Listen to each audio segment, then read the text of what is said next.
Weirding Way Media.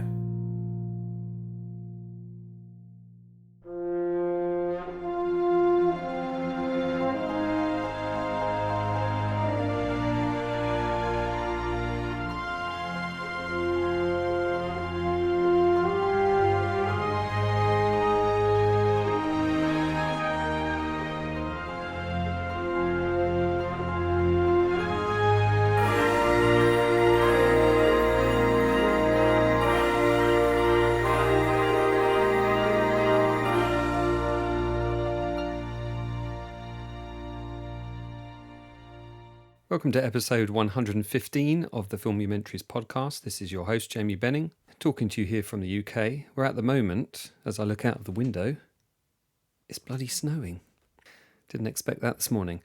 Before we get started, I just wanted to give you a little report on a much warmer, sunnier day just last week in November 2024.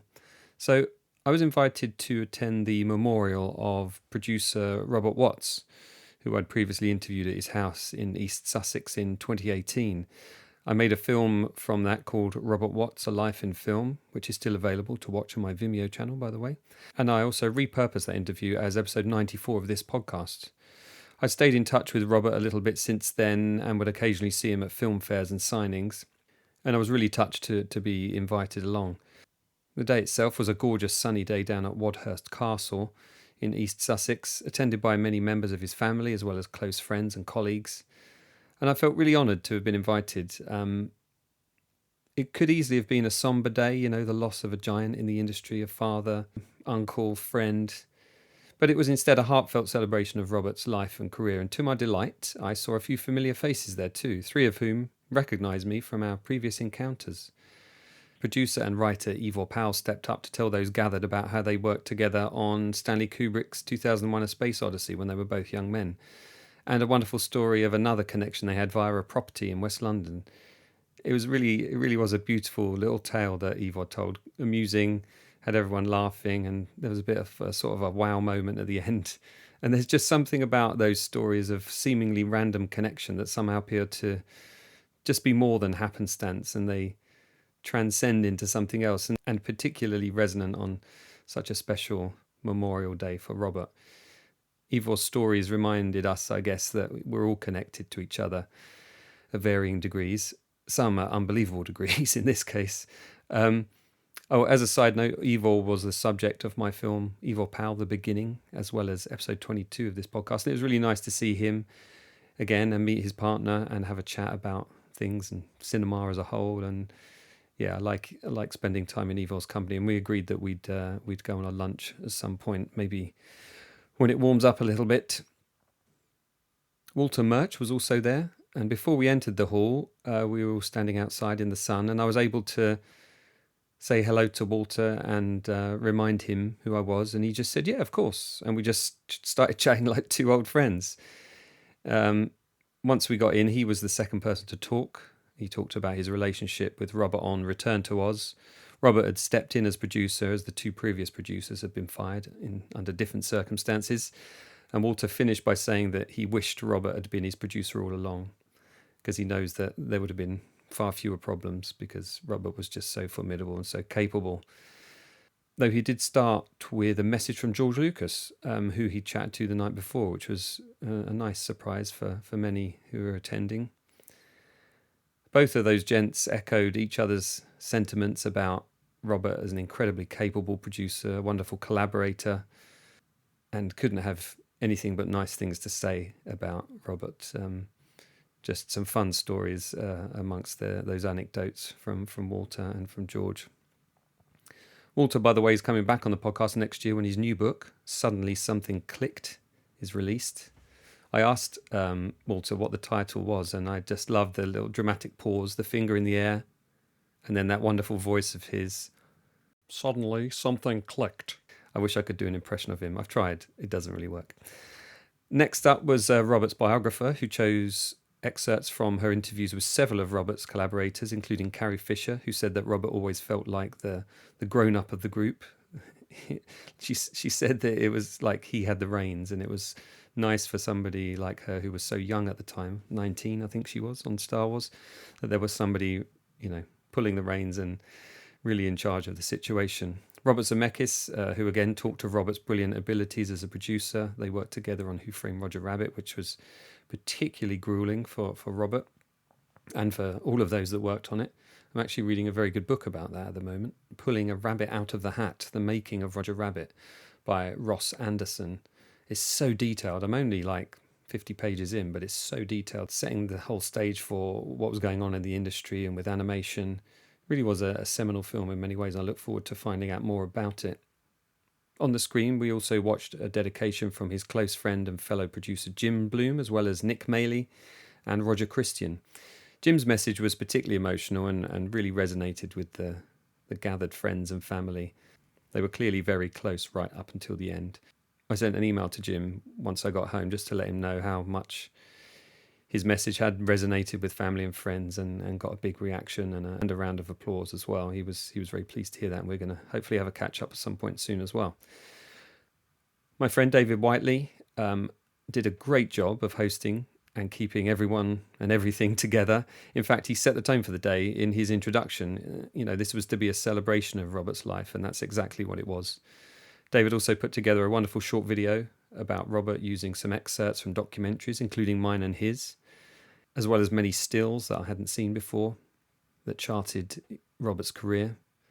We then ate, drank, and told stories for several hours, and I was particularly grateful to David and to Sue, Robert's former carer, for the invite, and to Robert's family as well for embracing me from the offset and letting me get there early and help set up the room and offer support before guests arrived.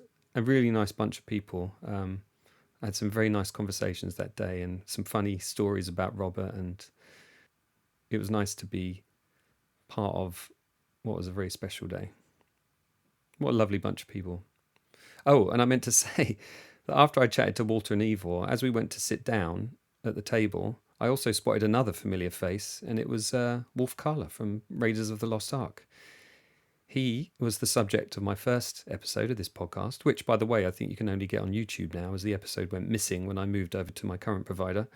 I'd interviewed him back in 2012, it must have been, for Raiding the Lost Ark, my filmumentary. Anyway, I sort of saw him and I reintroduced myself to him, but he has a memory like an elephant. He recognised me immediately and continued to shake my hand, saying, Jamie, wow.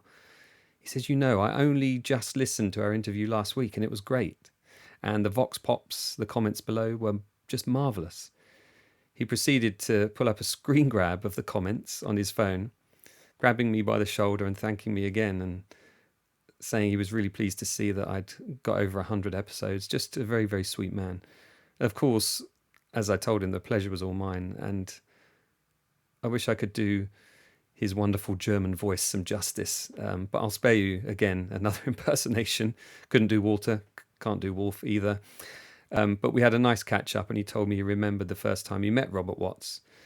He said we were at sea for the scenes with Captain Katanga's boat and the submarine, and we had to take a smaller boat out. And when it came time for me to transfer to the big boat, I put my arms up and Robert just thrust me up out of the boat like he was a strong man and I was a baby. But, Wolf's a big guy. He's, 6 foot plus and he's strong looking. He said like there was nothing to it and he was really surprised.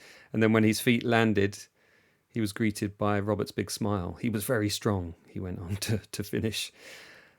Jeremy Bullock's family were there, of course. He and Robert were half-brothers. Julian Glover, Paul Blake and Paul Freeman were also there. I just was looking around the room kind of going, there's 3 Indiana Jones villains in attendance here. But, the bigger part of that is that they were all friends of his and they all clearly loved Robert a great deal. And it meant a lot for them to be there. Anyway, it was a lovely celebratory day. And I really felt like Robert's passion that he talked about to me, and his enthusiasm and his warmth was with us on that day. There was, I don't know, it was quite emotional, honestly. The sun coming through the window and just lots of smiles, tears, hugs. It really was lovely to be there. So I'll just finish by saying thank you to Robert.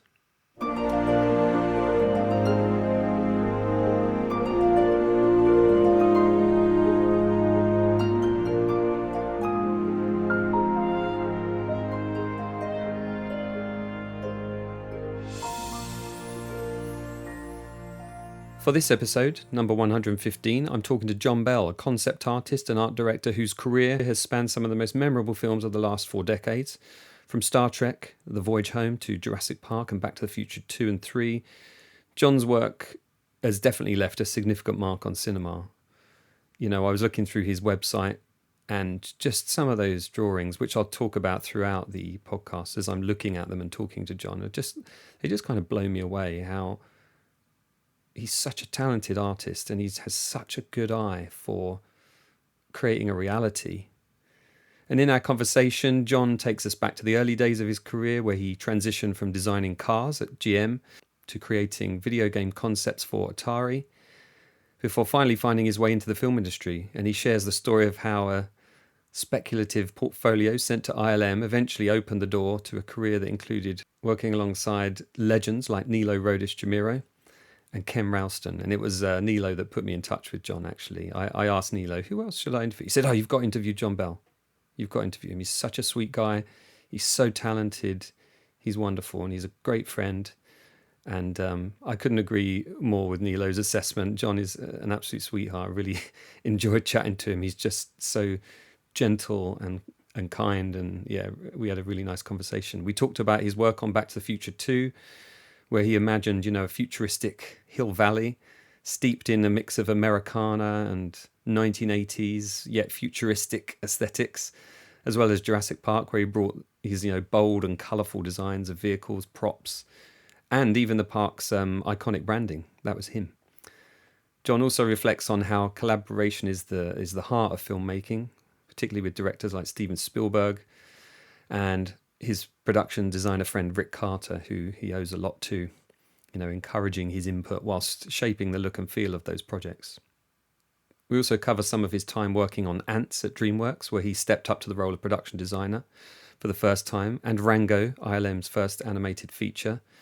And throughout, John shares his approach to balancing that creativity and that problem solving with the importance of pulling inspiration from both his surroundings and his past experiences working for all those big firms like GM and Atari. It's a wide-ranging discussion, and we touch on everything from the challenges of designing for science fiction and then fantasy and then animation to how the industry has changed over the years. And, well, let's just say that here's my conversation. I've waffled enough with designer John Bell, and I'll be back at the end for a bit more jabbering on.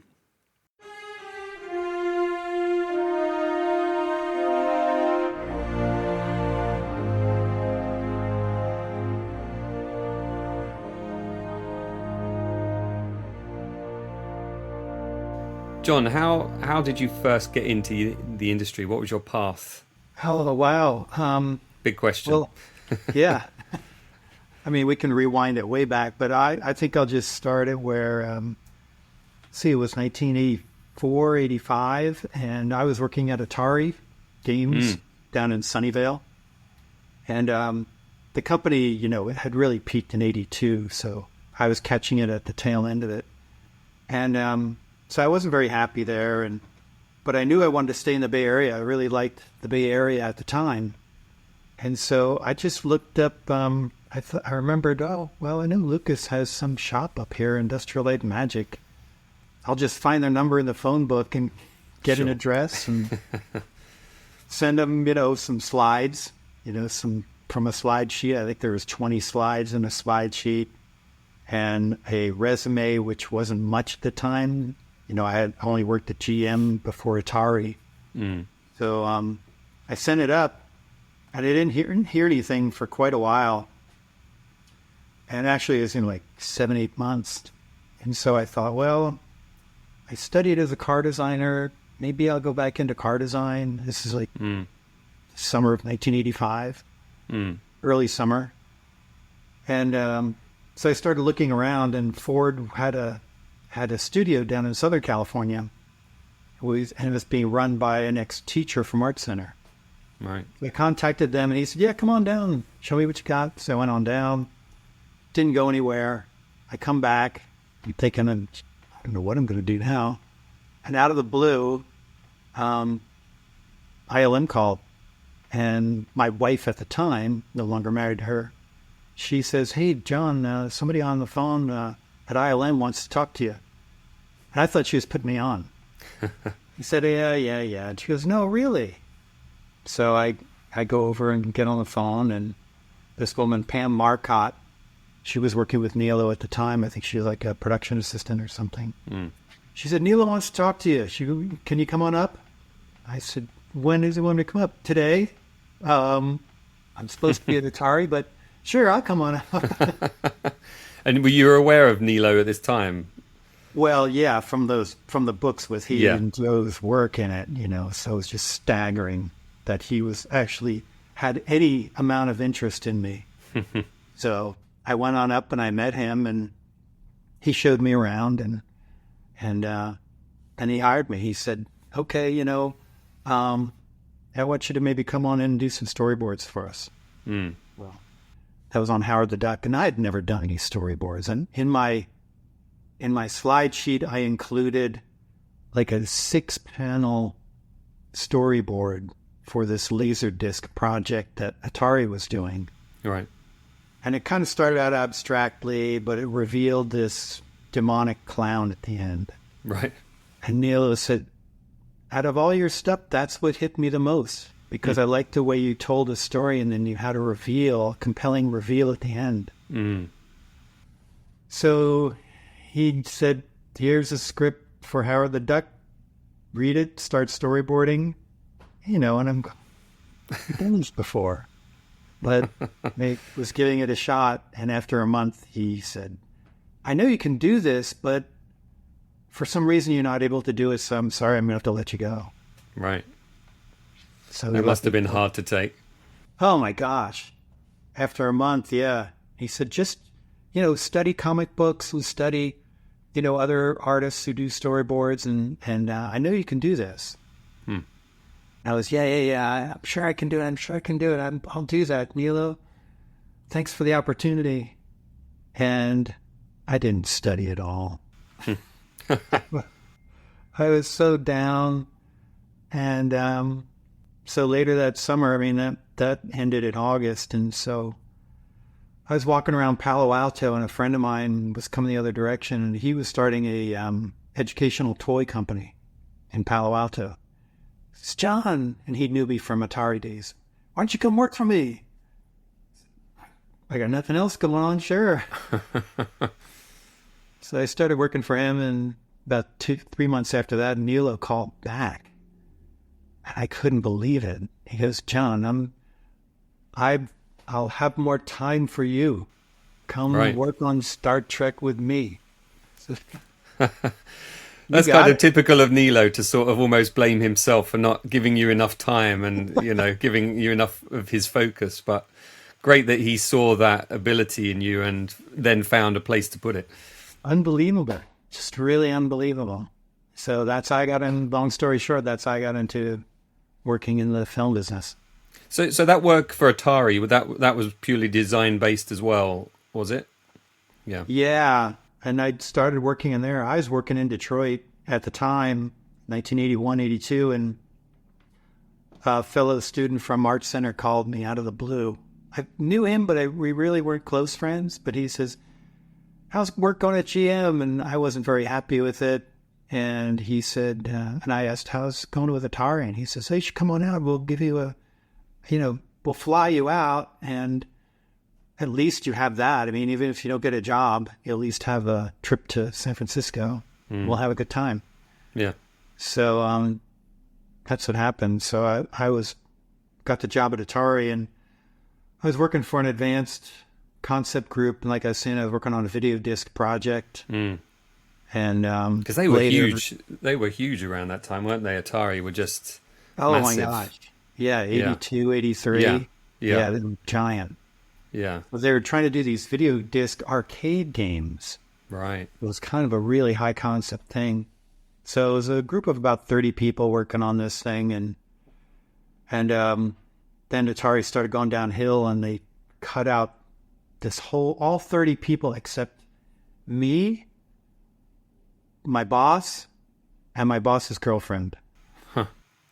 So looking back then, what do you think that was that Atari managed to lose hold of? What was the reason? Was it because there were other companies coming up and using all the lessons that Atari had learned and kind of undercutting them? Or what was the mistake that Atari made, do you think, looking back? I think they rushed out products because they were doing those cartridge games, 2600, I think it was called. And then the 7800 later, yeah.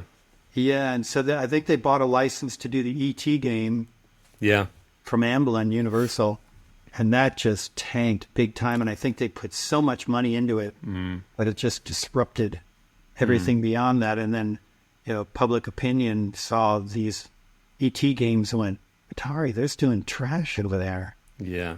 Let's look at somebody else. Let's look at Commodore. Let's look at Apple, which was just starting to maybe become a talking point for people. Yeah, there's a good documentary about that Atari ET game where those guys try and go and dig it up. Watch that. Luckily, I was away from that. I was on a whole different group. Amazing, though, that companies like that can have these huge peaks and then have that massive disappointment. But when you joined back with ILM, I guess, what was that, 85, 86 was it? Yeah. For Star Trek, the Voyage Home, right?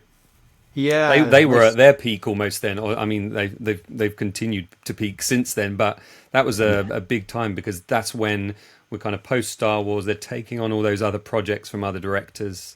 There was no other effects house going on, and there weren't even really any effects artists. There was Nilo, Joe, Ron Cobb, Sid Mead, but he wasn't really a film concept artist, although he'd done work on Blade Runner. But besides those people, you could probably count 10 at the most that were doing this type of job at the time. So, I just lucked out. I called that phone book number at the right time, and Nilo took a gamble on me and got me in there.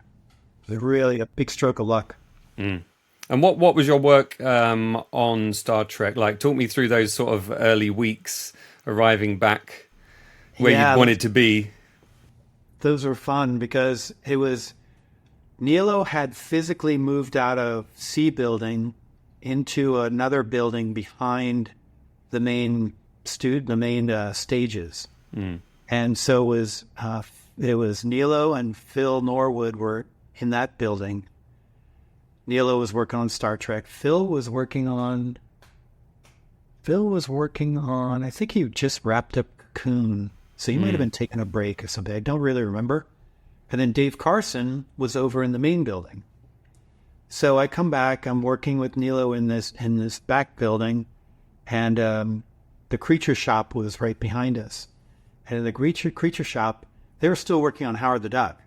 So you open the door, and there's 40 people sticking feathers on latex heads and feet and hands. It was a real trip. Wow. But Nilo had me start with some really simple storyboards, Enterprise going left to right to left, bird of prey, shots, things like that. So just some really fairly simple stuff. And if I wasn't grasping what he was looking for, he would literally draw right on top of what I was doing. Give me notes. Yeah. But after a few weeks, he started giving me more things. There were a couple props that needed to be designed, so I started designing a few of those. And he was looking at my storyboards one day, and he sits down, and I'm expecting him to just draw all over them again. And he says, "Can I have a piece of tissue paper? I'm going to put that down on top so I don't ruin your drawing." And I looked at Phil Norwood, and I said, I must be getting better because he's not drawing right on top of my drawing. That's when you realize you're being complimented for your work. Yeah, I was being complimented. What? But I guess for a film like Star Trek, you're kind of trying to blend, realism with a sort of sci-fi aesthetic. Obviously, it has to sort of read as real, all of that stuff within that universe. Did you have to go back and study the other movies, the TV series, or anything like that? I was pretty familiar with those, Yeah. the TV series from the 60s and then all the theater releases. I was really familiar with them and really enjoyed them. I actually liked Star Trek more than I liked Star Wars. So it was fun to be a part of that. And again, the more I showed improvement with the boards, Nilo started saying, hey, we need a prop for this, we need a prop for that. Can you give me some designs for those? So that was good. I mean, he really did live up to his word about giving me time, his time, to educate me and to bring me on and to help me get better. And I know Nilo's talked to me previously about how on the early days of Empire, like he was sort of siloed off from Ralph McQuarrie and from Joe Johnston, and then they would bring their ideas to the table at some point, you know, whether it was days or weeks later, and then decide if it was right or wrong, or if it was going in the right direction or not. Were you kind of left to your own devices to a certain extent? I know you said Nilo would draw on top of things, but was that a frequent daily thing, or was that, you know, you went away for a couple of weeks and came back? No, we were there in the same room the whole time, the three of us, Phil and Nilo and myself. And so, you know, as I was producing things, we'd put them up on the wall, and he'd make notes about what he liked or what he didn't like. And then I didn't have a direct connection to Ken Ralston yet.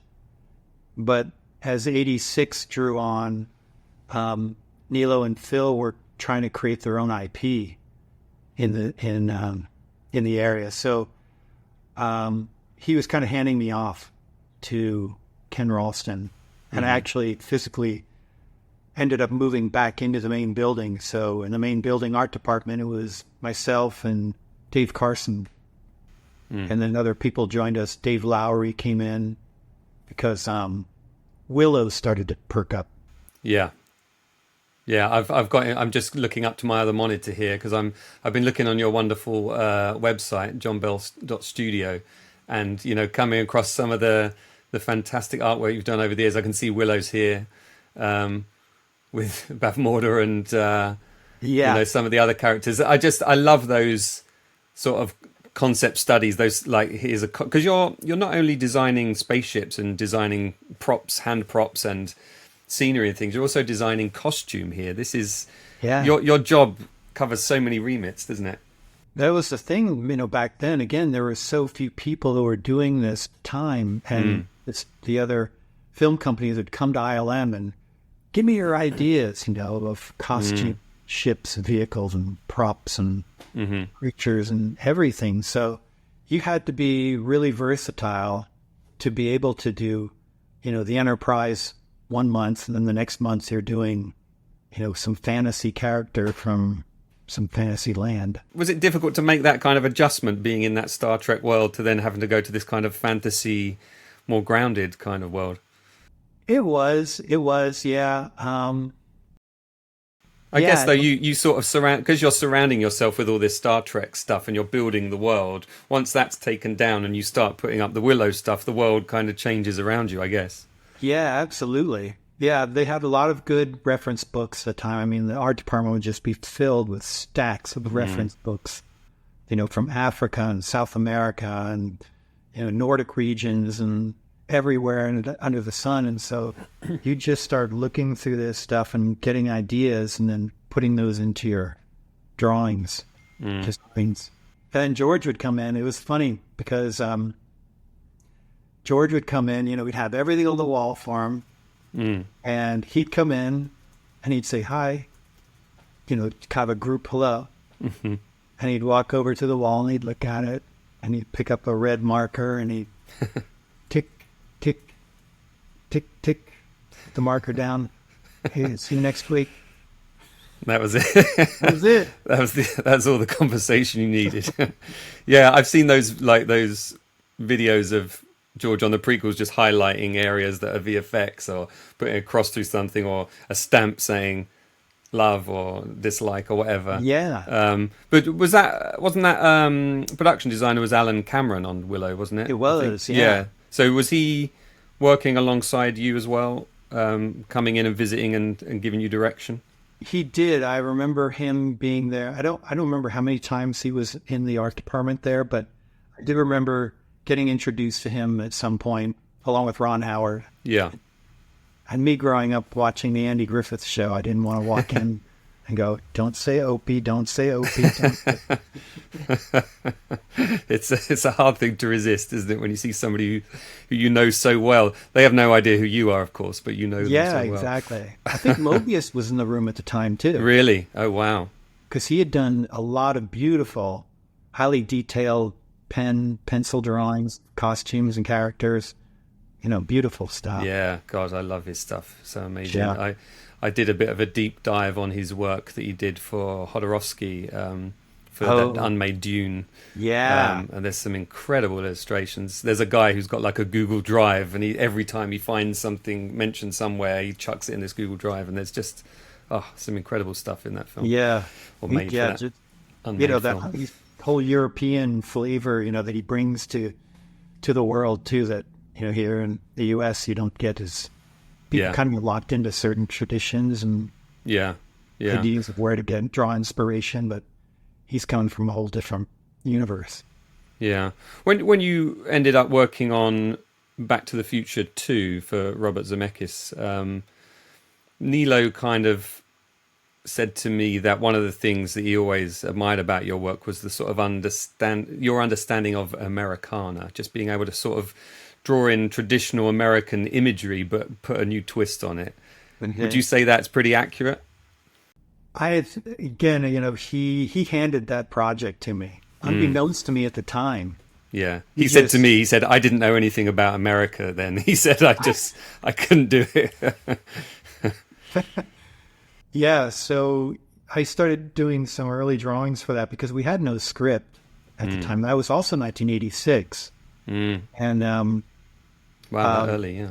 Yeah, Nilo or Patty Blau, one of the producers, came in and said, "Yeah, we don't have a script. We know we're going to 2015.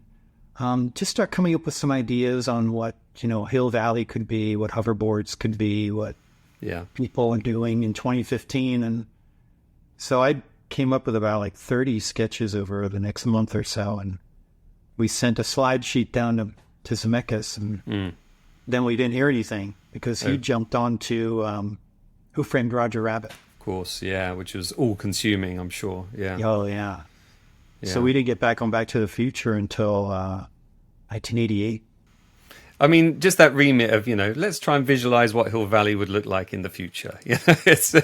It's a pretty open remit right there. But again, looking up through some of those drawings and paintings you made, of the hoverboards and the characters in those great kind of 80s inspired costumes and the 80s cafe and all that stuff. That stuff is like a lot of your work, John, has really stuck in the hearts and minds of people. When I think of Back to the Future 2, I think of the hoverboards. I think of the 80s cafe. I think of those crazy costumes with all of the detailing on them and the gloves and all that stuff. Yeah, it's pretty remarkable that, we're talking about that film in 2024. Yeah. It's wild. I still get an email occasionally about hoverboards. Some guy from Kent over in England. That's where I am now. That's where you are right now? Yeah. He sent me some replica hoverboards that he's made. Right. And he wanted me to sign a couple of the discs that are on the bottom of the hoverboard. All right. I wonder who that was. Yeah, I mean, well, I'm sort of London, but on the edge of Kent. I was born in Kent. So the town I'm living in right now is supposedly Kent, but also London. So it's a bit of a weird mix. Yeah, I'll have to... His name's Dominic. He's got... I can send you an Instagram link. Yeah, that would be cool. Yeah, it'd be cool to see. That's the amazing thing, isn't it, about when you've done work on movies like this, the fans then taking it to kind of the next level of appreciation. I mean, the fans, I'm always blown away by what fans are able to produce. Yeah, I know. It's remarkable. I mean, they were producing the full-size taxis, and the DeLoreans. How many Back to the Future DeLoreans are there out there? There's so many. Yeah. I interviewed Kevin Pike a couple of times, actually, and I know he's kind of made almost a career of going to conventions and chatting to people about his work on those movies. Yeah, you're right. Yeah. But a lot of that inspiration that when I started doing drawings for Hill Valley for 2015, I was really enamored by, this magazine, ID magazine. Yeah. From the 80s. Yeah. I found a couple of those, and I started looking at the graphics, Neville Brody graphics, and all this really cool stuff that wasn't in American culture at the time. But I really found it really engaging and exciting. And so I was trying to infuse all that into this Americana Hill Valley. You know? And I guess as well, one of your other jobs in designing a future is to avoid what other people have done with their version of the future, like Sid Mead did with Blade Runner, for example. Yeah, and we knew that Hill Valley was a suburb. And in my thinking, I was thinking, well, the big cities are going to have one view on what the future is, or, you know, technology and how it produces itself in a big city. But in the suburbs are always about being optimistic and colorful and bucolic. And so that's really where I stuck with that in my head. And when I saw all those costumes and, you know, ravers and everything in ID Magazine, I went, that's it right there. Yeah, but great being able to know where to look to find that stuff. That can be the challenge, can't it? Because I know as somebody, as I'm an editor, you know, by trade, and just trying to pick a music track to edit with that kind of represents what you can spend weeks just going down a rabbit hole of trying to find the right track. You know, I'm trying to edit something at the moment for a trailer for a Kickstarter, and I think we've changed the track about 4 times now for the last few weeks. But I guess just having that sort of repository of things that you can refer to, whether it's those art books at Lucasfilm or whether it's, you know, your magazines that you've collected yourself, because you never know when something is going to become relevant. That's right. That's right. Yeah. And, you know, that's the great thing that the internet doesn't do that was great about bookstores and record stores, because you could go in, you know, I'm sure I found those ID magazines just by mistake, like an accident. Yeah. You know, I was probably looking for something else and I glanced around and I went, ooh, what's that? You know, where on the internet, you can't do that. You don't have a collective view. Like in a record store, I'm going in to look for Cocteau Twins, but I find, you know, Dead Can Dance or something. Oh, that looks interesting. You know, I'm going to check that out. Yeah, stumbling across something that you wouldn't necessarily do with a kind of targeted internet search. Yeah, with Google, you kind of have to prompt it to get you into that zone, and then you might find something, but it's not the same. Yeah, I'm still trying to make a documentary about Joe Alves, the production designer on Jaws, Close Encounters, Escape from New York, and a bunch of stuff. You know, and he talked to me about how back in his day, to find Devil's Tower, he drove 3,000 miles around the States. You know, he said these days you just go to Google and you just find, or you create it in VFX, right? You know, but to find something iconic, or, you know, to find something that fits the remit of the job, is a real challenge. But those designs for Back to the Future 2, I would sort of regard them as really culturally resonant. You know, that they're just sort of embedded in my generation's minds, I'm sure, those designs. And you went on to, you got a nomination for that, an Academy nomination? I did, yeah. And a BAFTA. Did you win a BAFTA? Yeah. Yeah, well, we Brits know what we're looking at. That's right. Yeah. Did you come to the ceremony for that, or was it delivered in the mail? I didn't, yeah. It came in the mail. But my girlfriend at the time was Joanna Johnston. Oh, really? Costume designer. Yeah. So after the film was done, we got in. There was going to be a big VFX show at a museum in Tokyo, and Ken Ralston came in and said, "Hey, John, you want to go to Japan?" I said, "Yeah." I said, "When are we going?" He goes, "No, I'm not going. You're going to go. Huh. If you want to bring somebody, let them know, because you're going in 2 days." Wow. Well, I called Joanna, and actually Joanna and I went over there and did the show over there.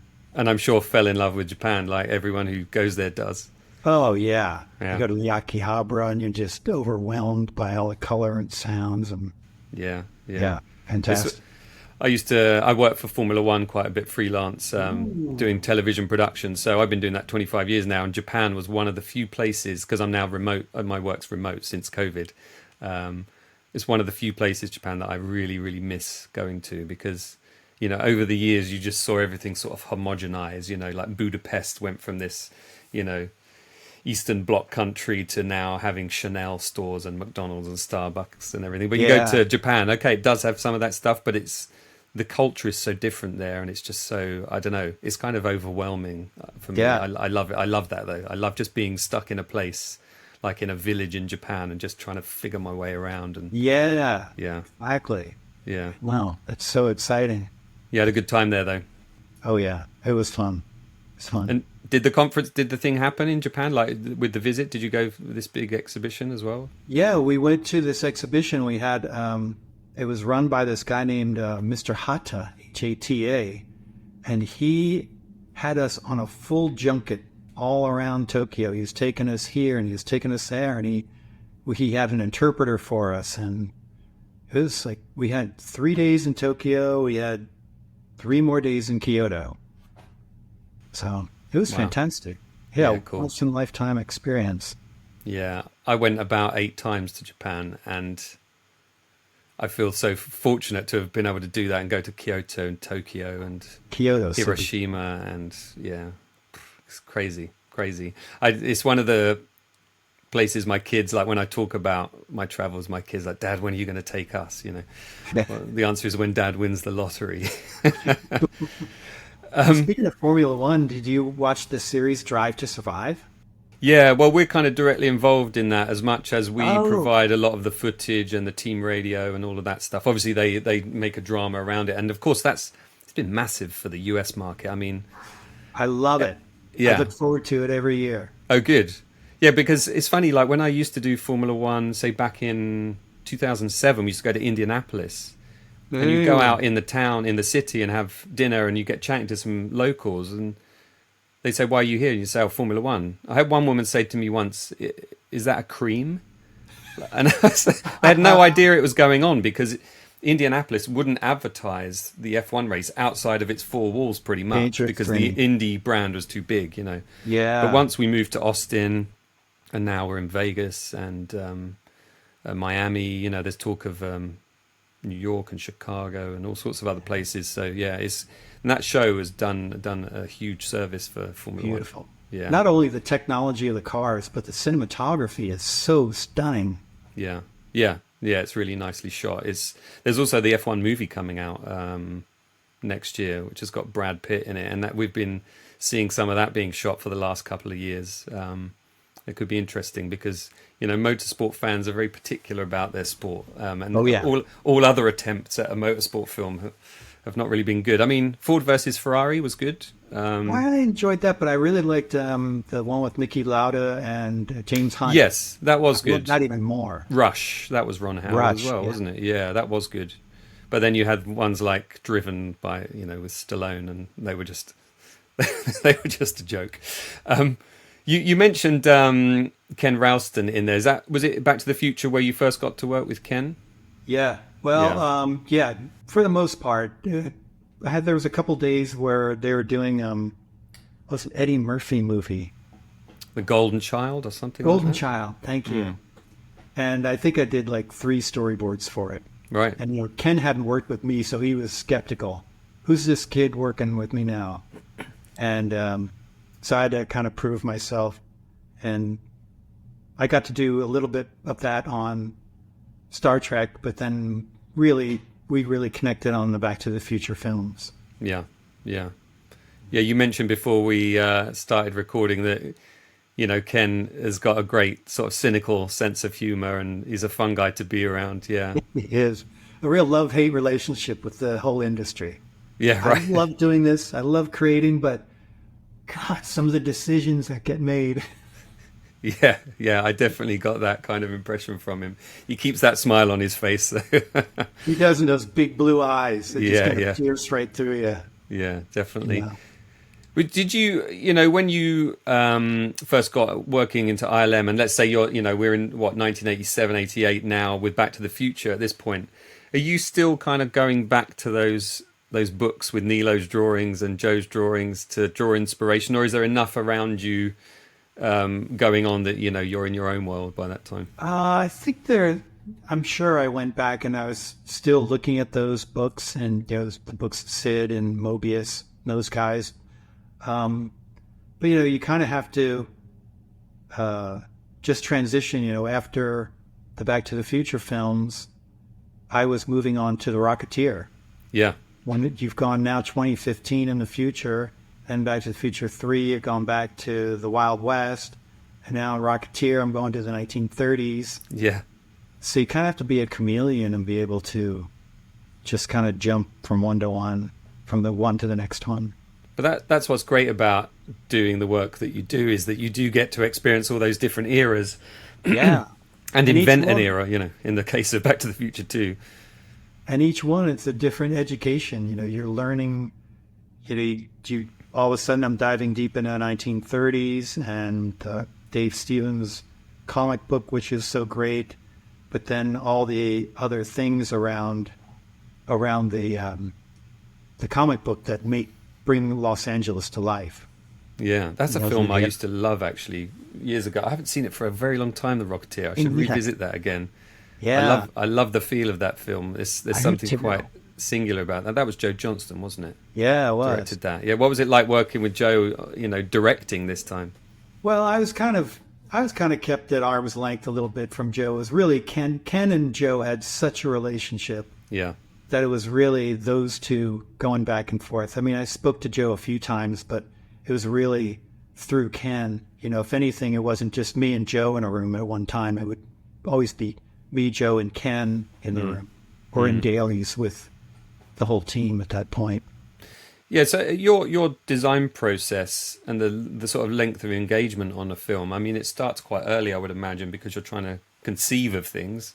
That's part of your job. But also, I guess at certain points in productions, they're like, oh, John, we just need this one other thing, and you're there to kind of pounce as and when needed.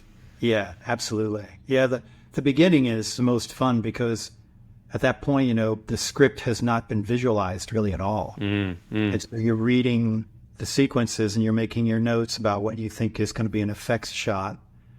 And then you go back, once you've gone through the whole script, start going back and then doing drawings of what you think the camera angle could be to tell that story at that moment. So that's fun. And, it's really fun when you do those first drawings and they don't change, because so many times they do change over time, either budget or the script is changed or whatever. But it's fun when that first little drawing on the Xerox paper is in the theater and you're looking at it. You're, getting the rush of people reacting to it. Yeah, that's very cool. What was that? Trying to remember the name of the production design. James on Rocketeer. James Bissell. Bissell. Yes, James Bissell. I've never known how to pronounce it. Yeah. That was what I was going to ask. Not necessarily about James, but just being in the screening room, perhaps looking at dailies. How much is the sort of live action element, or did you get to see the live action elements coming back to then inform your next designs for future scenes? They were mostly just the plates for the effects shots. Okay. We'd look at those and then there'd be a discussion, or we'd look at the storyboard about, the Rocketeer is going to travel this way or that way, or whatever he's doing in the shot, or the airplane in the shot. So it's that kind of process. Very cool, though, to sort of come up with the first images from a script, because you're starting it going down a road. You're starting that truck down a road where it can't be stopped almost, because once you've established that look, everything is derived from that. So there's some responsibility there, but also something quite invigorating about that, I would think. It is. Yeah. Because you're becoming a cinematographer at that point. Yeah. A low angle is going to be really great for this hero shot, or this big wide shot is going to be great for setting the stage of the environment that we're going into. So, I guess there's multiple disciplines there, right? Because you're directing, you're editing in a way as well, because you're thinking about how shots will go together to a certain extent, if they visually read right and things like that. Yeah. So were you ever attracted to the idea of directing? I wasn't, no, because I had, by that time, I had kind of seen what it takes to really be a director and to have that ownership over so much information. But it was funny, I was working on Starship Troopers with Phil. And I had all these storyboards, and he goes, "John, do you ever want to be a director? I think he could be a director." No, that's too much responsibility. I guess as well. Yeah, right. But I guess as well, in Phil's mind, he's thinking about maybe I could be a director as well, because he went off to do the second one of that, didn't he? The Starship Troopers 2, yeah. Yeah. We'll get back to Starship Troopers because I want to talk a little bit about, how sometimes things don't always gel, because I believe some of your work on Starship Troopers, there was some sort of disagreements within that. But just want to go back sort of chronologically, if you like, because the next sort of big tentpole movie I see your name against, of course, was Jurassic Park. Yeah. Jurassic Park is just this enormous movie. I mean, even today, you can watch that movie and it feels fresh and it feels new and those shots look great. I mean, that T-Rex attack, I think, is probably one of the most compelling visual effects sequences ever put on film. I mean, it just still looks incredible. How is it possible that it still looks that incredible? I know, it was remarkable. Yeah, but then looking at your drawings, John, I can see those shots in your early drawings. You can see the rain and the colorscape and the framing and the truck there. Tell me, when were you first brought on to Jurassic Park, and were you aware of this kind of size of the project from day one? I wasn't. I was actually, after I finished up Rocketeer, I talked to ILM management. And I said, I think I want to take some time off this summer, figure out what I want to do next, because as an art director at ILM, you kind of reach a ceiling. You're not going to be made a supervisor. So am I going to just stay at this level, or do I want to try to become a production designer, for a live action film or something? So I'd taken some time off. Joanna was doing Far and Away up in Montana. So I thought, I haven't been to Montana in a long time. So I went up there and spent some time up there. And out of the blue, Rick Carter calls me. Now, Rick really brought me on to do Back to the Future, too. He asked ILM back in '88, can we borrow John for a couple of weeks, have him come down and work in the art department? This couple of weeks turned into like 4 or 5 months. So I owe a lot to Nilo, and I also owe an awful lot to Rick Carter as well. So now, 1991, summer, I get a call from Rick Carter at the hotel. John, I'm working on this film, Jurassic Park. I want you to come down and work on it. Be an art director on it. I said, okay, well, when do you need me down there? I mean, I'd just gotten into Montana like 5 days ago. He says, can you come down next week? I went, well, I was hoping to have some time off this summer. Okay, well, when can you come down? So we negotiated that I'd come down in like early September. And so I went down there, and he brought me into the art department. They'd already done so much work on it. He said, just look at what we've done so far, go around the art department, get familiar with people and what's been done, and then just give me your take on it. Read the script and look at what's been done, but then put it aside and just give me your take on what you think this film is. Right. So that's what he he was so generous with giving me that leeway to just say, here, what do you think of it?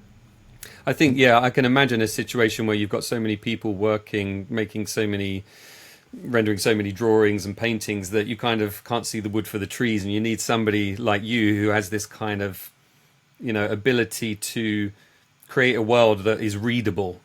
Because that is one of the challenges, isn't it, with making any film, is everything has to look like it belongs in that world that's being created. But at the same time, it has to be believable, but at the same time, it can't be homogenous in a way that feels like it's a small world. You have to still make the world feel big. Yeah. And so the things that I was seeing, I wasn't seeing, because I knew it was going to be like a theme park. And for me, going to theme parks, all I remember is all the color. Yeah. And so for me, I was trying to introduce a lot more color to scenes. That's why the vehicles look like they do, especially the Explorer, It's so... It's pretty garish and bold, but... Yeah, it's cool. It's such a cool design, though. And, it really... It really sort of attracts the eye, doesn't it? I'm looking at your sketch now. I've noticed as well, it says John Hammond's Jurassic Park, which I'd not noticed before in the designs. Well, that was the thing when I was reading the script. I kept, John Hammond has created this thing. I think he'd have a big enough ego where he'd want to have his name on things like Disneyland. Yeah. Right? So, that's why I put in John Hammond. Yeah. And the interior and the goggles and, the night vision goggles and all of that is all your design?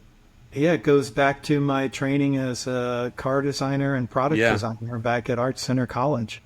Did it feel like you'd sort of come full circle at that point, like bringing in some of that knowledge that was buried, when you had to go and do starships and witches and wizards and all sorts of other things and superheroes, and now you're back to cars?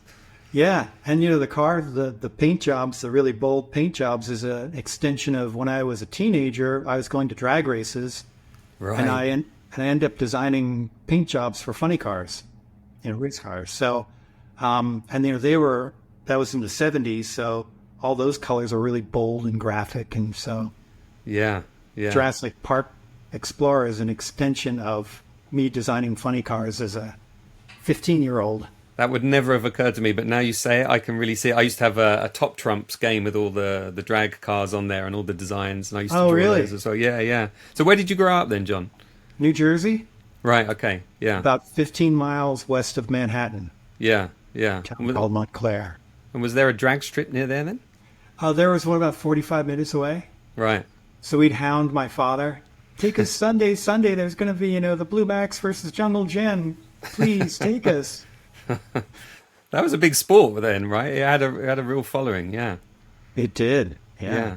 I still stay somewhat engaged with it, Well, but in Jurassic, so you're designing, hand props, you're designing vehicles, but also that unfinished room at the end for the sort of climactic moment in the film. Again, another iconic shot as the banner's falling down. That banner was designed by you, right? Yeah. And the room, the kind of unfinished room. What was your inspiration for that particular scene? For that room, that room actually came about, that was a budgetary thing, and Rick Carter, because Steven wanted that whole inside to be finished. Right. Like the park is opening tomorrow morning and everything has to be done.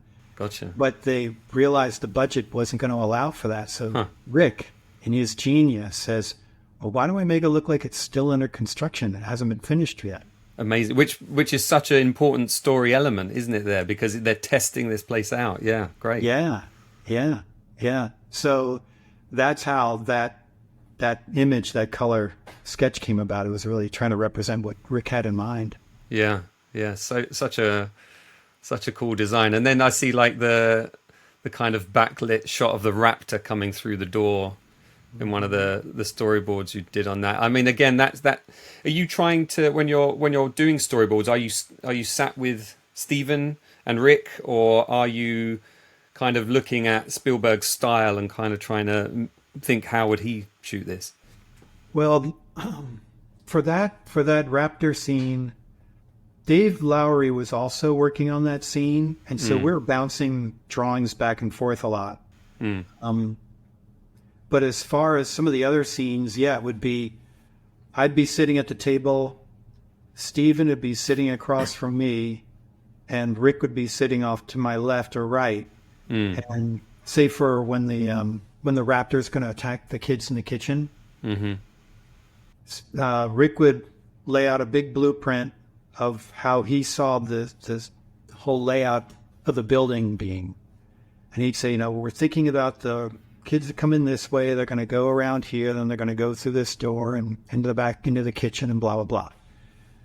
And so Steven would go, okay, I need some paper and a pen. And we'd give him a paper and a pen. And he's sitting across from me, and he's starting to draw. Well, his drawings, are pretty much like stick figures, like close up of I've head, seen them. Yeah. Lex is in the background, she's here, and there's not a lot of information. I have to interpret what he's doing mirrored from the other side, make a little bit more detailed drawings so I can go back later on and finish them up. And so we'd be like at that going back and forth for like 2 hours. Wow. And at some point, at certain points, Steven would go, okay, I'm kind of stuck here, but his mind's like a projector, so he's figuring out shot to shot to shot to shot. And so he'll say, I kind of got stuck here. And then Rick will throw up an idea, and then maybe I'll throw up an idea. And Steven would either go, yes, I like that. Or he'd go, no, that's not going to, I know where I need to eventually go, but that moment's not going to get me there. So we got to come up with something else. And then we'll be back to this rushed drawing. And I'm trying to keep track of him. Afterwards, Rick comes up to you and goes, I don't know how you did that. You were flipping what he was doing and making more detailed drawings at the same time. So, crazy. I don't know how I did it either, but well, all of those skills that were, behind you had built up to that point where you could achieve something like that. I think that was several people I've spoken to at ILM actually said that one of the things that surprised them about working there was the speed at which you had to do your work. You did. Yeah. You had to make decisions. There was no waffling back and forth. Oh, that screw head on that boot or that belt. Yeah, can we work on that a little bit more? No. Ken was great with saying, if they're looking at that, they're looking at the wrong thing. He was great at making a decision. And move on. Yeah. And Nilo also talked about how, if he was creating a spaceship, he'd do it kind of rough because he knew the Lorne Peterson and all those guys in the model shop would be the people detailing it all. I'm looking at the design of like the embryo container, the can from Jurassic Park here that you did. Do you, it's a fairly sort of rough sketch of how it will work, but it informs you of how it's going to work because you can see the little vial there in the little holder and it's circular and everything. When you pass that on to the department, the prop department and the production design department, are they coming back to you and saying, well, John, what does this mean? Does this mean that? Or are they just going with it and making their own interpretation of it? When they're good, they just go with it. Right. Like for that Barbasol can. Yeah. That was one sketch I did. I didn't do any other sketch. Wow. I never even colored it in. But we took it down to the model shop and they said, okay, we'll have you, we'll show you something in a day or so. See, they'd call you and you'd go back down and you'd look at it and you go, yeah, that looks great. Okay, you've made the thing. Yeah. You've made the thing I designed. Yeah. That must be very cool seeing those sort of final products, if you like, that you've designed and thought through, and then they've added their own little twist to things as well, and suddenly it's a real thing. That's what I feel, and I know I'm in the minority, is missing with concept art these days, because you look at the sketches that Nilo and Joe were doing too for Star Wars, and those they've got some detail, but they definitely allow for Lorne Peterson in the model shop to have some ownership as well. Definitely. Nowadays, concept art looks like a final finished rendering out of the film. Yeah, and with all those intricacies. Yeah, all you're doing is you're handing it off to the next department, and they have no ownership to it. They just say, okay, I'll get that done for you. I'll 3D print it or whatever. Yeah, which is kind of sad, isn't it? It is. Just looking across your stuff on Jurassic here, we talked about the can and the cars and, the goggles and the banner. And then there's the cage from the opening sequence that you designed as well. The sort of the science lab room, and, that we can see a sketch of people on computers looking at molecules and things, and the entrance to the park. I mean, your fingerprints are all over this film. I think people sometimes disregard the collaborative nature of filmmaking. Yes, Spielberg is the director. Yes, Rick Carter is a production designer. But you as a concept designer and industrial designer, or whatever your title was on that movie, that your fingerprints are all over it. Yeah, again, that goes back to Rick being generous person he was, because he said he did on Back to the Future too. Also, he said, "Give me your take on this. What's it going to be?" And it still has to get approval from Steven. But for him to give me that leeway to run with it, I owe so much to him. I just was talking to him yesterday. Oh, yeah? Yeah, still love the guy. Nice. Same with Nilo. Yeah. Well, he said the same about you, as I said before we recorded. He's got a lot of love for you and your work, and he loves his work, and people know his particular input into the film industry and into culture. But when he knows he can't do the job, he's happy to step back and give it to somebody like you who can. But like Nilo in many ways. I said to him, there's no sort of distinct Nilo style, and it's the same with you, John. There's no distinct. I couldn't say, oh, you know what, we're doing a dinosaur movie. You know who's good with dinosaurs? It's John. You know, he could, or he could create us a theme park because he's done theme parks before. But your work is just so broad. Do you think? Have you ever sort of considered how people perceive your talent or where your talent lies? Is it because people hire you because you have this breadth of understanding and ability, or do you think they have in mind, you know, your previous project? Yeah, I think it's really, you know, what did you do for me lately kind of mentality, you know, and I think we talked about it a little bit before, was you have to really be kind of a chameleon. You have to be able to shift time periods and really re-educate yourself. It's a constant re-education. And for me, I always liked the variety of things. When I got burnt out at GM because, you know, I'm drawing a car again and again and again and again. And I love drawing cars, but, you know, there were guys sitting next to me on either side of me that have been doing it for 30, 40 years. And I'm thinking, I don't want to be doing this in 30 and 40 years. I don't know what I'm going to do, but something. I need more variety. There is something quite empowering about knowing what you don't want to do, you know, or what you don't want to end up doing. I had the same feeling when I started working. I had a government job in London here when I first left school, and I was looking around again at people that were just about to retire, who'd worked there all their lives, and I immediately knew that is not what I want to do. You know, I want to travel, I want to see things, and I want to do, you know, a broad range of things. When you went on to the sequel for Jurassic Park, The Lost World, did your role expand? Were you able to kind of develop things further from the first movie? No, because I was co-art director on the first one with Jim Teagarden. Jim handled everything that was going on over in Kauai. And then on the second film, Rick again called me down to work on it. But I came down at that point just as a concept artist, one of, you know, several concept artists on the show. So my role was more limited. They knew that I could do vehicles. So that was really my main input on the film, was doing vehicles and some props. But for the most part, it was just vehicles. I think I was on it for only maybe a few months. Jurassic the first one I was on for like a year and a half. Really? Yeah. Wow. Yeah.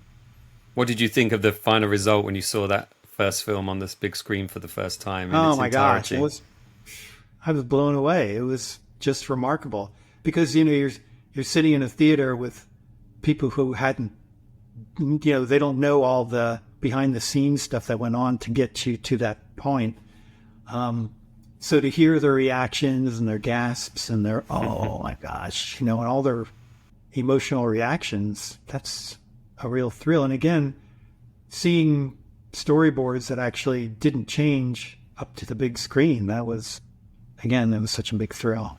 Yeah, very cool to have that initial idea and just see it fully rendered in all of its glory. I mean, I still remember going to see that movie. I think I was like 16, 17 at the time. And it was the first time I'd been in the cinema and kind of just gone, oh, shit, you know, the sound, the vision, everything has just like kind of pinned me to my seat in that kind of cliche way that people talk about, but it actually happened. You know, I remember like letting go of the seat and I'd been kind of gripping it through that T-Rex scene. Yeah, it's very cool. I still haven't convinced my kids to watch it with me. Actually, no, one of my kids watched it with me and said that was pretty good, actually. Now, when you saw it as a teenager, did you go with some buddies? I did. I was at school and a bunch of us went down, about 6 or 8 of us went down to the local cinema and saw it. And, you know, I've never been like a horror movie guy. And in some ways, Jurassic Park is a horror movie. There are some pretty heavy moments in there. I remember looking across at a younger kid, just thinking, I hope he's okay, you know, because this is pretty intense for me. Yeah. Yeah. Yeah, they're very, very cool. It's funny, I'm doing another podcast episode in a few weeks with a friend of mine who does some tours around London of like some of the old cinemas, the old theatres. Oh, you know? Really? And I put a question out to some of my followers about what's the kind of cinema experience you remember the most. And so many of them have come back to say Jurassic Park. I think it's a generational thing is one, I'm sure, because most of my listeners are sort of 45 to 60, I guess. But also I think, it's just such a moment in cinema history where it was turned up to 11 at that point, wasn't it? Well, the digital age really took hold right then. Yeah, and there. absolutely. The start of kind of where we are now, I guess. So, I mean, Starship Troopers kind of falls into that category as well, because Paul Verhoeven, Phil Tippett wanted to render these giant spider-like aliens, and it was a combination of practical and CGI. Again, a successful movie in terms of its vision being rendered. But you worked on that movie in what capacity? I did, again, concept artist. Yeah, I was brought in. Phil actually got me involved with the project, and I was doing storyboards. I was designing a lot of peripheral stuff that was in the film. A lot of some of the helmet design. There were some graphics like armbands and flags, and things that kind of filled out the world, filled out the university space, and things like that. Some early ship designs, but then I got in Jim Martin. I think he ended up doing some of the more finished designs of the ships for the film. For some reason that, I got reacquainted with Cameron, the production designer. Alan Cameron. Alan Cameron, yes. And I reminded him, I said, I remember working with you on Willow, and for some reason, we just didn't hit it off on Starship Trooper. I mean, he always kept me off to the side. Here, can you do this? We need something for that. So I don't know what it was, but just anyway, didn't gel. It didn't gel. But the funnest part was doing storyboards with another artist named Giacomo. And Paul Verhoeven, his personality is a really big, outgoing personality. And Phil at the time was a big, outgoing personality with a lot of passion. And so they'd come into the storyboard room. they'd be talking about a scene, and they're just like yelling at each other. No, it can't be like that. It's got to be like a with the gun, and then he's going to go like this. And literally before you know it, one of them is down on the floor, with the other one standing over it with him just pretending to bayonet him or something. So, and you're quietly sketching this in the background. So that was probably the most vivid memory from working on that film. Yeah. So much fun. I look at the films you worked on in that sort of period in the 90s, Men in Black as well, another film that had so many sort of fun, comedic kind of elements as well. Yeah.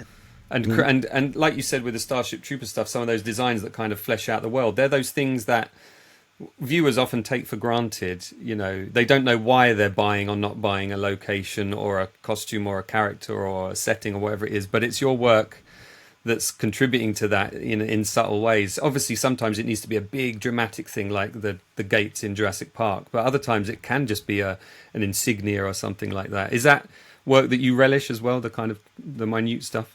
Yeah, I do, because I like kind of telling the story that you don't hear in the script, but just by gathering the images around. I really like set dressers because of that. They're going to put the correct radio in the corner, or the lamp, or the upholstery on a chair is just right. They're just making all those decisions that really make that space believable and gives you more insight into the character that you're connecting with. Yeah, because we do it in real life, don't we? If we walk in somebody's house, we're immediately making these hundreds of judgments about their choice of wallpaper and carpet and sofa and picture frames. And, well, I do anyway. Maybe I'm too judgmental. But we do that, and that's what creates the picture we have in our mind of somebody's personality and how they express themselves. Yeah. So those things must be really important for the cast as well, to kind of feel their character fleshed out and their surroundings fleshed out. Yeah, I think so. And that's why I enjoy doing, like on Jurassic, I did some costume ideas for the film. They didn't particularly follow them that closely, but it was fun just to give an idea of what the kids might have been into. Like, I think I put a baseball cap on Lex, and at the time in the book or in the film, she was the younger and the boy was the older. And so I gave him, a I went back to my drag racing world, and I gave him a Down the Snake Perdome T-shirt. And I gave somebody, or De La Soul.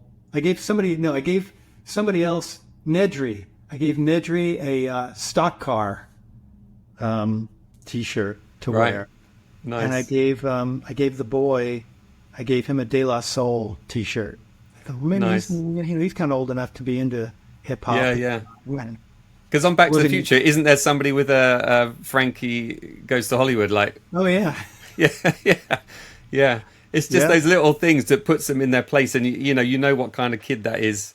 Because it's amazing, isn't it? You know, if you see somebody with a T-shirt on, whether it's your team's T-shirt or it's your favorite band's T-shirt, you start working out who this person is. Are they like me? And you identify with them. And those things can be quite subtle in a movie, but my goodness, they really help, don't they? Yeah, I think so. I look as well like I'm aware we're just going over the hour here, so I'll only keep you another 15 minutes or so. But this is great. I'm loving it. Okay. With you. Then I see the film Antz in 1998, working for DreamWorks. Am I right in thinking that A Bug's Life was almost released almost exactly the same time? Bug's Life crushed Antz. I loved Antz though. Woody Allen, wasn't it?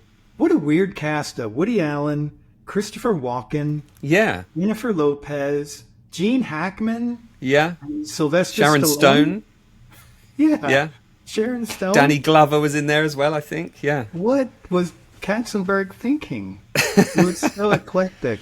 Yeah. But your work on that then, were you more sort of production designer? Yeah. And I wasn't sure I could be a production designer, but it made my emergency call to Rick Carter. Rick, they want me to be a production designer. You think I can do it? He goes, hey, what's the worst they do? They just fire you.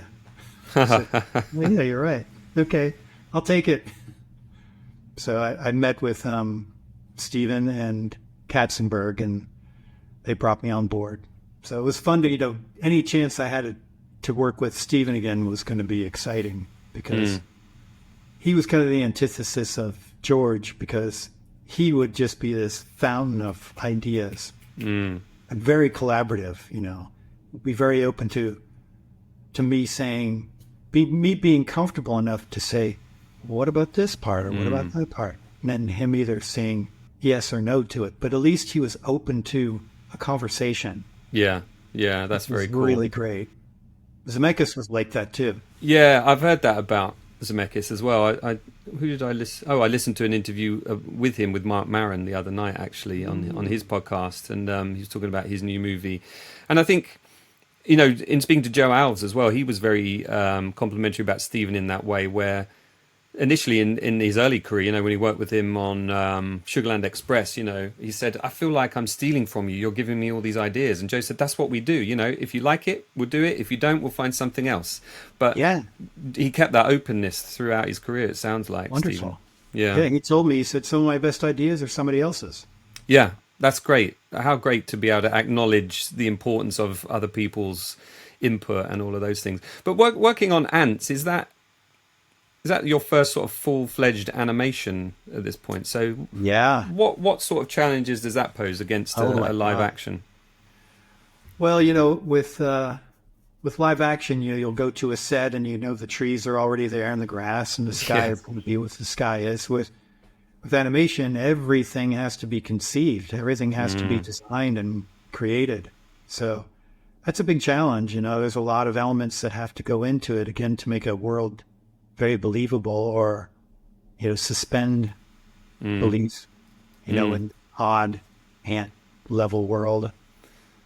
Yeah, and you have to kind of buy that world quite quickly, because it is alien to the world that we're in now. Whereas you say, like a tree in our world, we go, oh, that's a tree, and you see a tree in Jurassic Park and it's a tree. But to see those elements in a fully 3D rendered animation, it's quite I like those designs of the ants, because they're so bold, because in many ways you don't immediately go, oh, that's an ant, or you go, oh, that's some kind of insect. Oh, okay, they're ants, right? Because we're not used to seeing ants with eyelids and antenna that curl up and emote and all of those things. Right. I think I still have an affection for that film, actually. it's kind of disappeared a little bit. Like I don't feel like it's held in the sort of cultural sphere. Like my kids probably wouldn't know what that movie is, Wrong Generation, but maybe I should show them. It was only the second fully, CG animated feature. So yeah, right. Toy Story was the one before that, and Antz came out before Bug's Life. Yeah. But Antz, we had 3 directors, so that was a challenge too, because as a production designer or art director, you're always trying to tap into their sensibility, connect with it. And so when you've got 3, it's hard enough sometimes with 1, but with 3, it's a real challenge. Yeah. And then the tone that they were really looking for, they wanted the world to be very oppressive and monochromatic, and that was another thing that sent the audience to Bug's Life, because Bug's Life was magenta and blue and turquoise and green and cute and round and cute. Bubbly and colorful. Yeah. So they wanted... Maybe that speaks to where I was in my life at that point. Then that I preferred Antz. And then you were back with Steven Spielberg on AI, artificial intelligence, doing some futuristic visuals and things. Again, trying to create a future world that doesn't exist, not leaning on what had come before and all of that stuff. Again, another big challenge, I'm sure. Yeah, there was a lot of different things. I was doing some storyboarding on that, and then I was really doing a lot in the what's that section called, where the robot fair, where the people were cheering to see the robots get dismantled. Yeah. The fun fair, I think it was called. Do you know, I haven't seen that film in a long time, but I keep meaning to revisit it because I hear that it's aged fantastically and it gets better with age. Oh, I got to watch it again then too. Yeah. I think it was called the Flesh Fair. I can't remember. Yes, something like that, yeah. There was, I got to design some motorcycles and some hot air balloons and some characters, and so it's a variety of stuff again, and, working with Steven was fun. Yeah. Having that two-way street again, I hope, that you were able to come up with ideas and offer ideas. That must be one of the most sort of happy making things in your career, in the sense that you can create these amazing designs, but you work with so many people that were willing to have your input and respect your artistry, really. Yeah, all the way back to working at ILM originally was the lack of ego.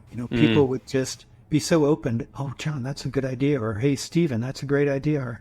Or, Bob, or whoever it was. They would just, take those ideas and make it a collaborative effort. It makes it that much richer. Yeah, and all for the betterment of the film or the show, as you often call it, itself, because once you remove ego, you make room for all of that collaboration, don't you? I've worked in live TV for many years, and there are some egos there that definitely put walls in front of making a good TV program, I can tell you. I do want to talk to you at some point as well about Rango, because ILM have actually invited me to start writing articles about their history. I've just written one about Ghostbusters 2, which is coming out on Halloween, my first article. And then I'm going to be writing another article about their animation kind of wing, and Rango, of course, was their another fun project. Yeah. So much fun with ILM doing their first fully CG animated feature was just a blast, And I love the design of that. I'd never seen anything like that. Just that kind of, you've got that wonderful kind of Wild West grungy kind of used feel, but also just the character himself, it's just such a wonderful design and just so evocative. As soon as I see that word, I can conjure that character in that world so quickly. Yeah, I think the directive for Johnny Depp was that he's kind of like Don Knotts in the the Something Gunslinger of the West. Don Knotts did some Western film back in the 60s. And I think that was the leaping off point for Johnny Depp to kind of tap into Don Knotts of the 60s. Was it the shakiest gun in the West? Shakiest gun in the West, yeah. I remember, I'm starting to do a little bit of research already. And was Gore Verbinski one of those directors in which you could kind of work with collaboratively and have a two-way street? Yeah, he was, when he came in and presented the film, he put up storyboards for the whole film up in the ILM art department. And they had nailed down so much of the story. Nothing was changing. It was just ILM just needed to pretty much execute, design some things still, but really execute on these characters that Crash had created. Yeah, yeah. No, it's a cool film. I'm going to be watching that multiple times in the next few weeks. Yeah. So that was fun. So again, I got to design some cars. I got to design some architecture, a lot of storyboards. That was really fun. And when you're working on something like, or any of these movies that we've talked about, are you not only pouring through magazines and books, but going out in the real world and taking inspiration from what's there? Maybe in this case, going to like a junkyard or something for Rango to get some of that kind of, Oh yeah, there's that look. There's stuff being pulled from my parents' house back in New Jersey.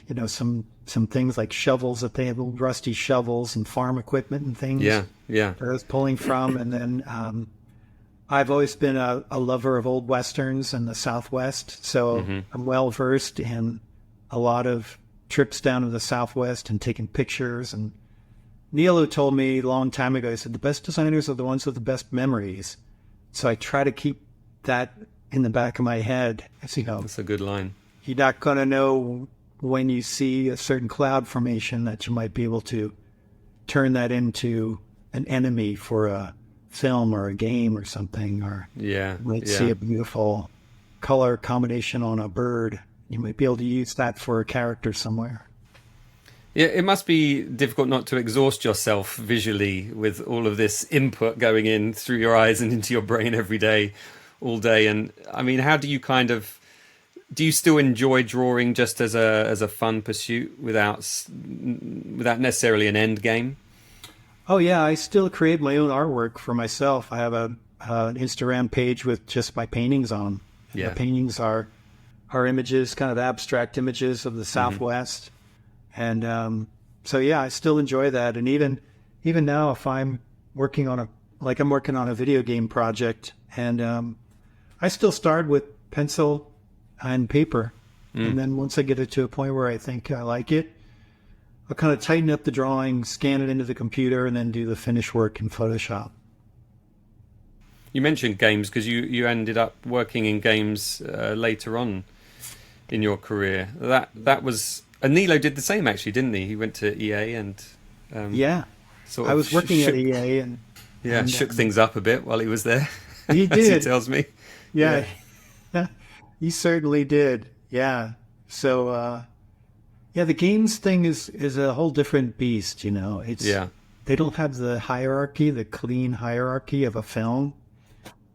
It's a little more, Kenny did something over here and Cheryl did something over there, and kind of throw it together. Is that something you enjoyed, though, working in games? It pays the bills. It pays the bills. That's a good enough answer, isn't it? Yeah, I mean, it can't all be amazing. It can't. Some of the games have been really fun to work on, and then some of the other ones like, okay, why are we doing this? Yeah. Can you please make a decision? We're halfway through the budget and we're halfway through the schedule. Where's our main hero? Yeah, right. Blimey. Yeah. It sounds a lot more chaotic than even live TV sounds, or live TV is in my world. Yeah, well, no, I'm glad you mentioned your Instagram page because I started following you a few weeks back, and I've really been enjoying going through and just looking at your artwork and on your website as well, which is johnbell.studio, where people can see some of your work. I saw that you had some really cool Back to the Future stickers available for a time, which have sadly sold out now that I've found them. Yeah. Well, if I can find any around here, I'll send them over to you.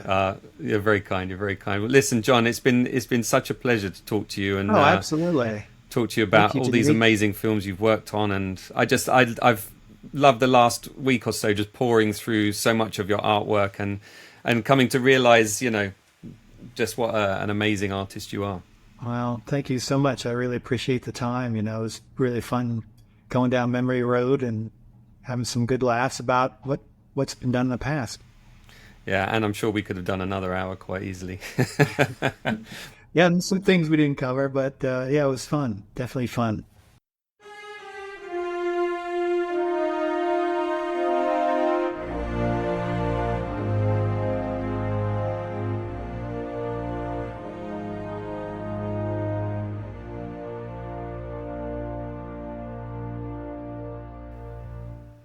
Now, when I do these interviews, I have not really questions, I have topics, I have talking points.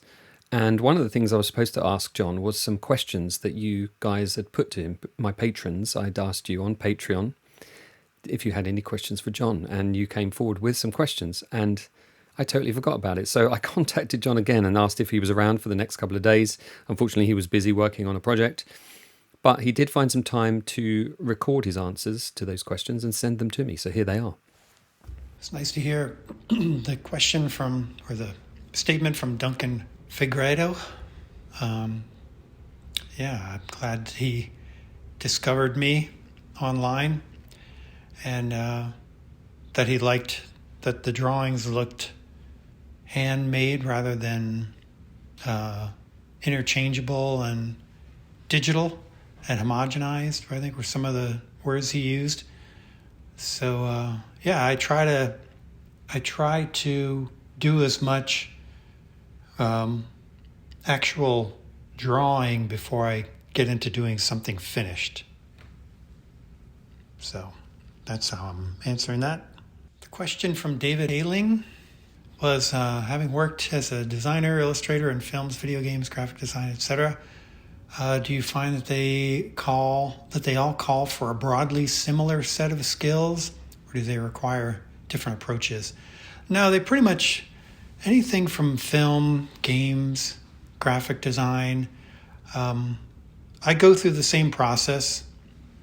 It's all about trying to create images that support the story that the director or directors are trying to achieve.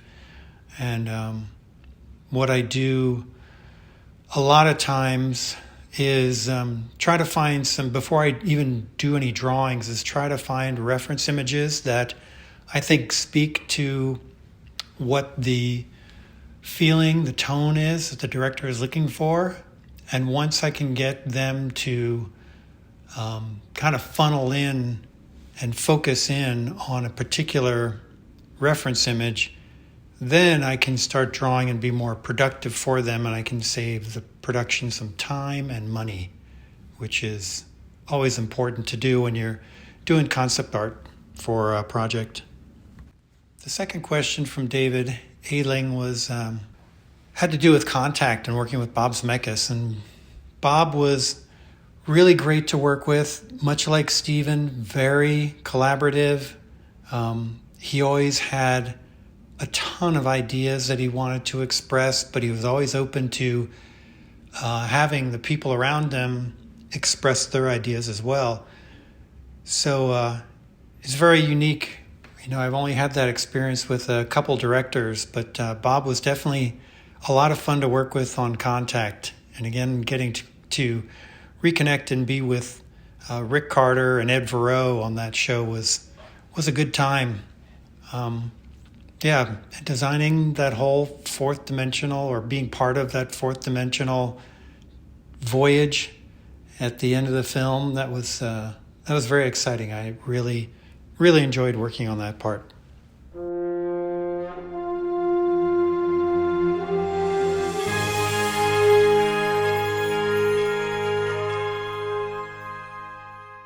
Well, I hope you enjoyed my conversation with John Bell there. Thank you, of course, to John for his time, and for Nilo for putting us in touch. John's another of those people who is just so easy to chat with, and it went from, started off as an interview and just ended up just being a nice conversation. I feel like there's so much more we could talk about, but maybe that could be another time. And like I said, I'll hopefully be speaking to him again soon. Because as I mentioned in the conversation, my next article for ILM is going to be about their animation wings history. So I hope to chat to John again soon. He worked on Rango, their first animated feature. Look out for that particular article in the new year, the early new year, 2025.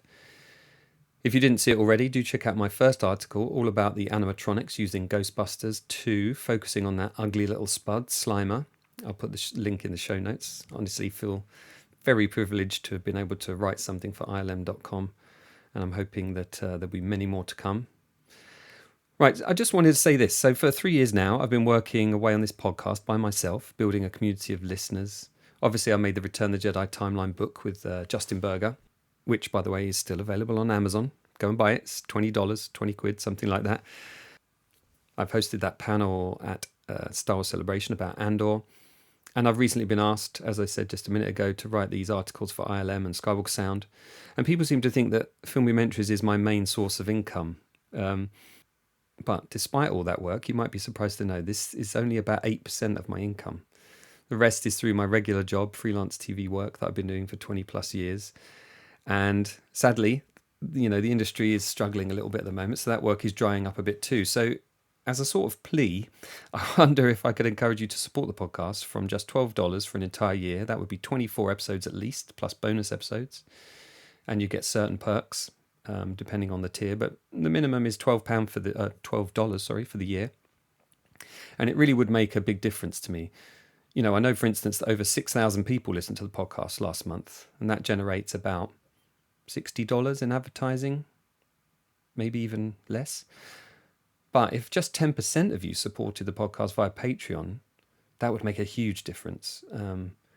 If you've ever considered buying me a pint or a coffee, well, $12 is not too far off that, and it would really make a massive change to how much time and effort I can focus on the podcast. I'm not going to go into it anymore, but if you like what I do, I really, really, really would appreciate if you could support it. I know that you have your outgoings, you have your Netflix and your Prime and your Disney Plus. But those are massive corporations, I'm one guy trying to get to a point where I can make a living out of doing this kind of thing, and I'd really appreciate it. If you can't do that, please just leave a review on Apple Podcasts. It would make a massive difference if this got to more people, because if I get over that 10,000 listeners, that's when advertisers come on board and it starts generating a bit of money. But I'm still a ways off that at the moment. But with your help, I'm sure we can do it. Join the Patreon. Even if you join the free part of the Patreon, you can be part of the behind the scenes stories. You can find out what's coming up next. I'll be asking questions and I'll read out your answers in future episodes. So do just get involved with the podcast. I'd really appreciate it. Thank you. Coming up in future episodes, you'll hear my conversations with ILM camera operator Marianne Infield. She keeps getting pushed down the pecking order because I keep getting other interviews that come in that just seem a bit more prescient. Marianne's interview is a great one, but it's one that can hold for a while now. There'll also be cinema historian and tour guide and pal of mine, Nigel Smith, the long-term partner of Colin Cantwell. Yes, that Colin Cantwell. Sierra Dahl is also on the podcast to talk about the new website. And if you're a patron, do check out the most recent email I sent you. There's a little offer in there related to colincantwell.com and the things you can buy on there. I'll release that to everybody else in a couple of weeks or so. There's also sound professional Vicky Sampson, who's worked on over 100 films. I'm going to talk to her today. Also, I'm talking today with Gus Lopez, the super Star Wars collector, and is part of that Saga Museum endeavor with a few other collectors, including former guest Steve Sansweet. I've also just been put in contact with director Alex Cox. Yeah, Alex Cox. Moviedrome, Sid and Nancy, Repo Man. And I'm going to interview him next year, the latter part of the year, regarding his final film, which is currently on a Kickstarter.